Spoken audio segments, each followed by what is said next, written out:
So I have a bill here. I don't know, Nick, can you come get a close-up of this so people can see for those in the back? Maybe not. Aha, you see? So what's its value? $20, right. So if I do this to it, and then I throw it on the ground and I stomp on it a little bit, what's its value now? $20. What if by chance I rip it a little bit and then I take it down, I grind it into the floor?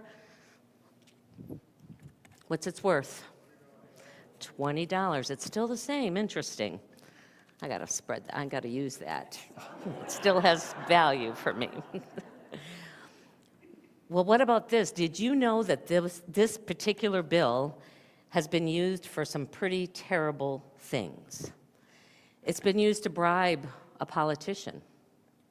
It's been used to buy a gun that killed somebody. It's even been rolled up and used to teach a 10-year-old how to snort cocaine. Now that you know all that about it, what's its worth?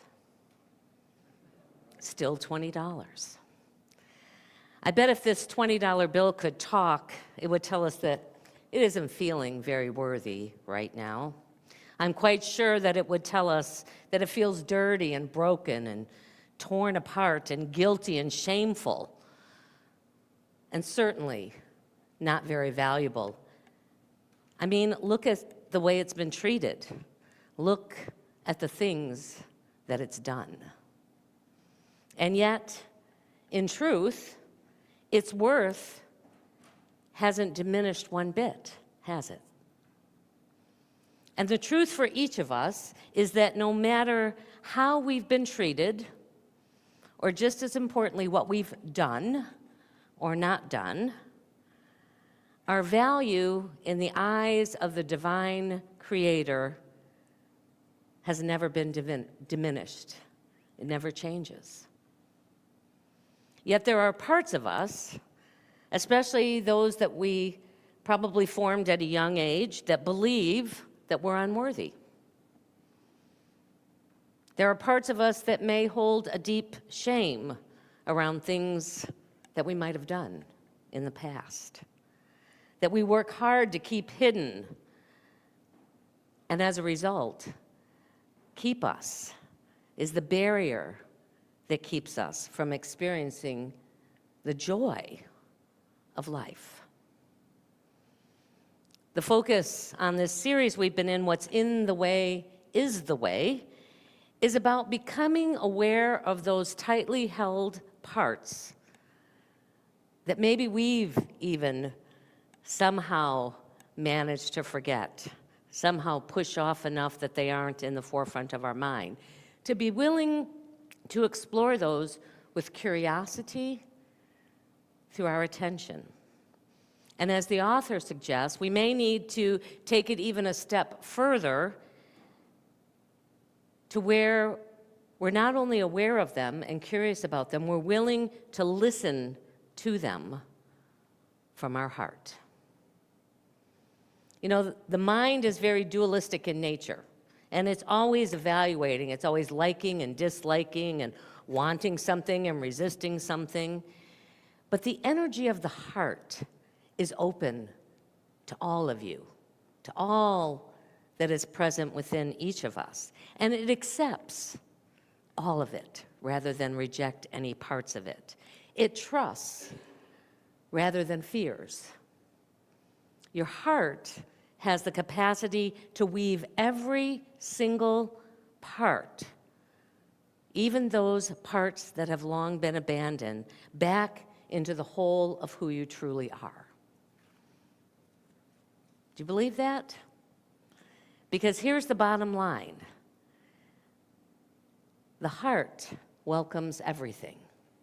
The heart is that healing power that allows it all to come into that space of love when we allow it to arise into the light of our awareness. And we can see this transformative power of the heart, what we often refer to as that Christ essence within us, at work in John 8.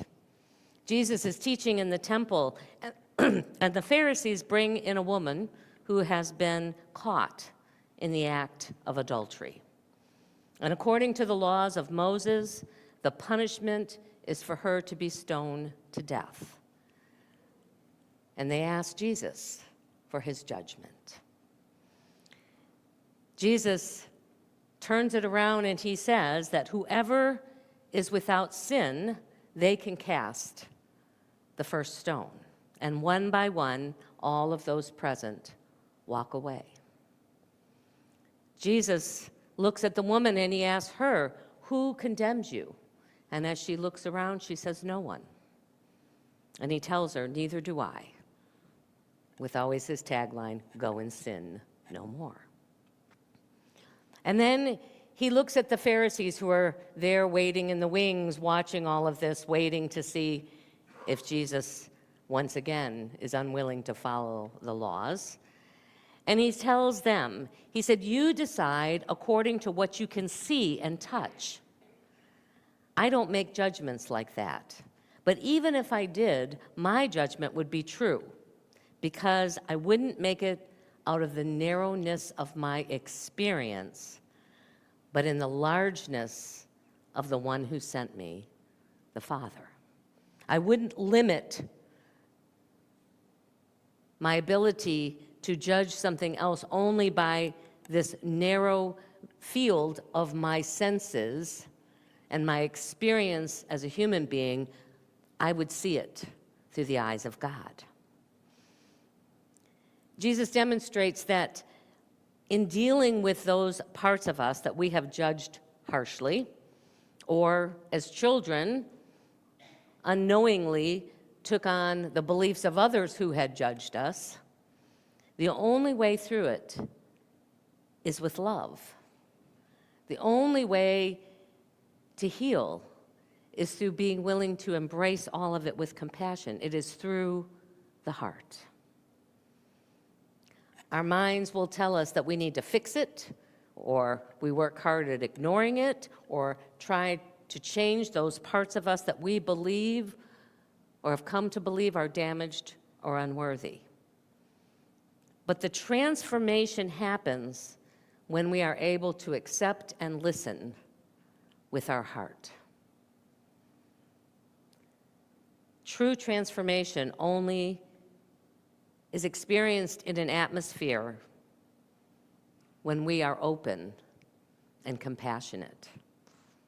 And until we can do that for ourselves, it's really difficult to extend that to anybody else. Most of our suffering comes from resisting what's already there, especially our feelings. All feelings want to be allowed, even those ones we may deem the bad feelings. It wants our attention. It wants our kindness. It wants to be acknowledged and to be heard. And this process gives us a practice in which we can begin to do that. The author told a story of how this unfolded for her little by little, and it happens in the most mundane places. She was in the chiropractor's office, and she had been waiting about 20 minutes for her to be able to be seen, and someone new comes in, and within a couple of minutes, they're shown back to one of the examining rooms or one of the treatment rooms. And she asked the receptionist, she said, "Hey, why is this other person, already been taken back there?" And the receptionist's like, "Well, let me just check and see." And she went back and she came back, she goes, "Sorry about that, that was a mistake. We'll get to you very quickly." Well, the woman noticed, Mary O'Malley noticed, she started to pay attention to her body. Her heart had been pounding, she had a little knot in her stomach. She noticed the story starting to rage in her mind of, this is not fair, and I should just get up and leave if this is the way they're going to treat me. And, you've been there, I know, each of you, at some level or another. You can fill in whatever the rest might be for you. So in that moment, she remembered, she took a deep breath, and she asked life or God or her heart wisdom, whatever is familiar to you, whatever you can draw into your own awareness. She asked, what's going on with this? Give me some clarity around what this anger is radiating like a hot coal in me. And as she noticed that, she's like, okay, I see you, but nothing really changed. And then finally she said, it's okay that you're here. It's okay that you're feeling that way. Tell me about your world. And she listened. And it raged and it blamed and it justified and it defended why they were being so mistreated. And she was willing to just listen through that. And eventually, that anger began to calm down. And then she could see that the anger was trying to protect the feelings that she held of, I don't matter, or I'm not valued, I'm not as worthy as other people. And underneath that, the sadness that accompanied that. And then she said to that awareness, tell me about your world, and was willing to just sit and listen. And when the sadness and the grief had felt heard, the heart was able to say, her heart was able to say, you're not alone anymore. I see you, and I will be with you the way that you needed when you were young. This didn't happen because you were bad or are bad. I am here to walk this journey with you. And in her experience, in that moment, the alchemy of bringing that back into the wholeness of who she was, the transformation, the grace, the love of God, whatever name you want to assign to it, allowed that part of her to be healed and set free. So that is our opportunity today. We're going to take a few moments as we move into our time of meditation to see if we can't listen to what's going on. It may not be something happening in this moment. We can bring to mind something that's perhaps happened in our recent past experience. This isn't a time to go deep and go back into those issues that have been with you, but just the things, maybe someone cut you off in traffic or was rude to you, or, whatever it might have been in recent history. That's what we're going to focus on and see if we can't listen a little deeper with our heart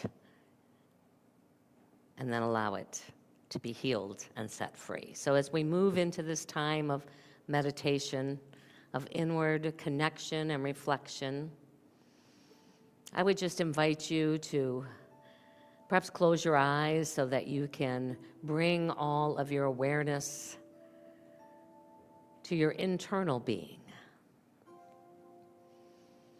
Perhaps take a deep breath, for it is in the breath and our awareness of it that we can bring ourselves into this present moment.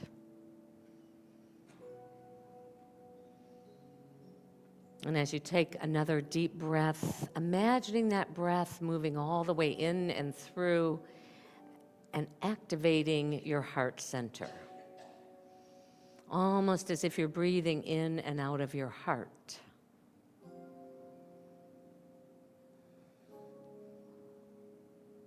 So that your attention is now in your heart center. And where you place your attention is where you place your energy, so you can feel that heart center being activated and moving with a greater energy.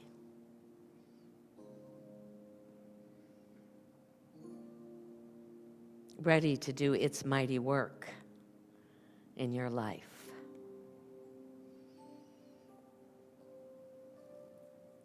And now I invite you to bring to mind, to heart, to the mind of the heart, a situation where you found yourself upset, angry,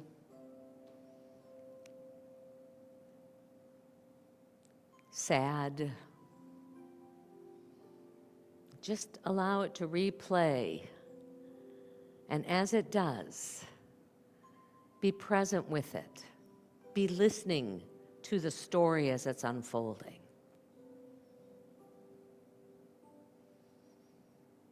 Notice what that emotion is and ask that emotion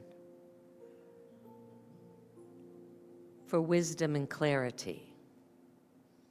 Ask for it to tell you about this feeling it's experiencing. And just listen.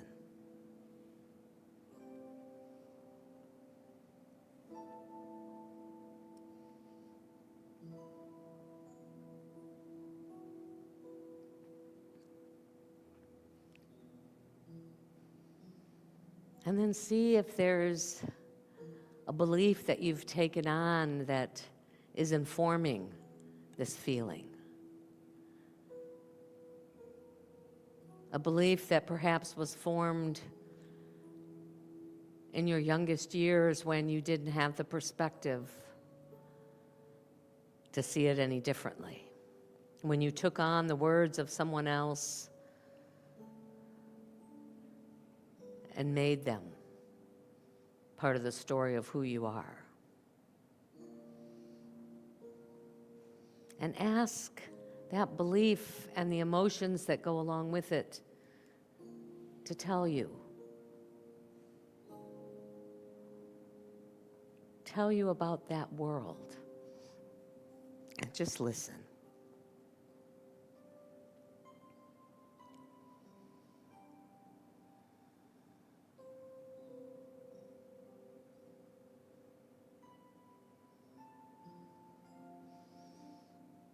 And then just invite that part of you, whether it's part of you in this moment or was part of you in the distant past, into this heart space.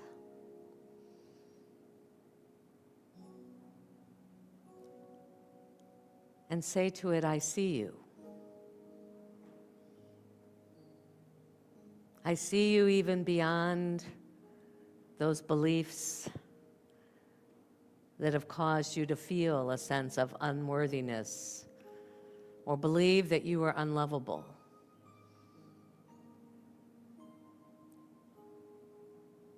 I am here with you now and in each step of this journey that we walk together forward. I love you. You are of me and I am of you, and we are of that divine essence of love that created us.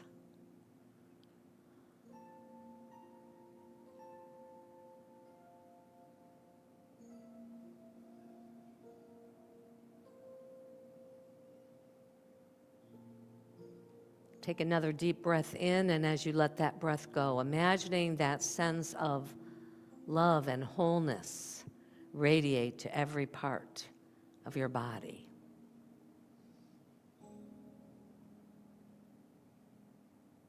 Let it be the energy that moves through the mind and infuses your thoughts. Let it be the essence of who you express out into the world.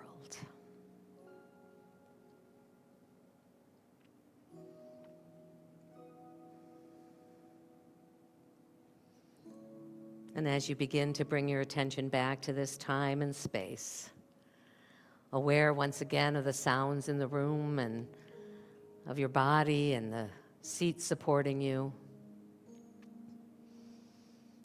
whenever you're ready, you can open your eyes.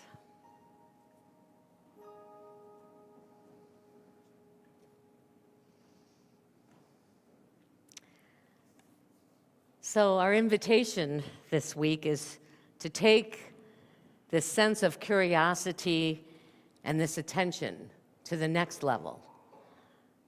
To be willing to see and to listen to those parts of us that we've kept hidden in the darkness of our being, in those shadow parts of us, and simply invite them to come into the light. as we're willing to acknowledge them as part of this journey as both a human and spiritual being. You know, in that same passage of John 8, Jesus said, I am. And whenever we see those words, I am, we understand them to be the divine love present in everything. And that includes us. I am the world's light. No one who follows me stumbles around in the darkness. I provide plenty of light to live in. And say, so may all this love light your path to transformation. We are so grateful. I am so grateful for the abundance that has been flowing in and through this community and the ways it has allowed us to do all that is ours to do. So hold that in prayer, see that flowing in, through, and as us, and all in that energy of gratitude. So let us take what we offer today into our hands, into our hearts, to feel the energy of it if we give through an electronic process, just to know that that giving is happening, feel it moving in and through you as we join together and bless this. Divine love, through me, blesses and multiplies all that I have, all that I give, and all that I receive. Thank you, Father, Mother God. Why don't we all stand up together and we'll dance around the church and sing our peace song.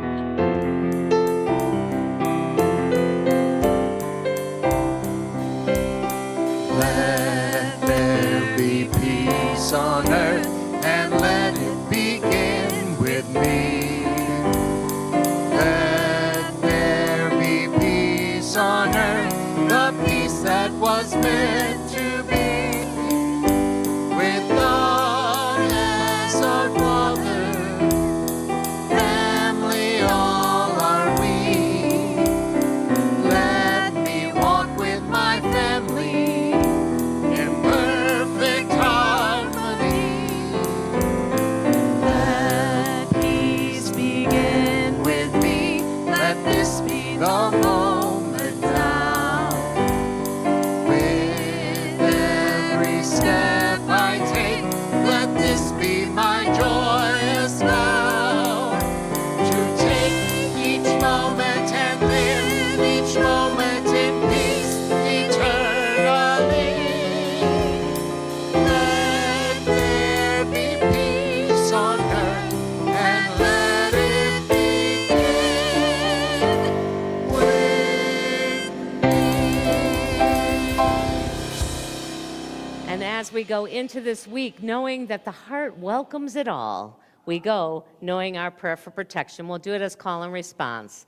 The light of God surrounds us. I am the light of God. The love of God enfolds us. I am the love of God. The power of God protects us. I am the power of God. The presence of God watches over us. I am the presence of God. Together, wherever we are, God is, and all is well.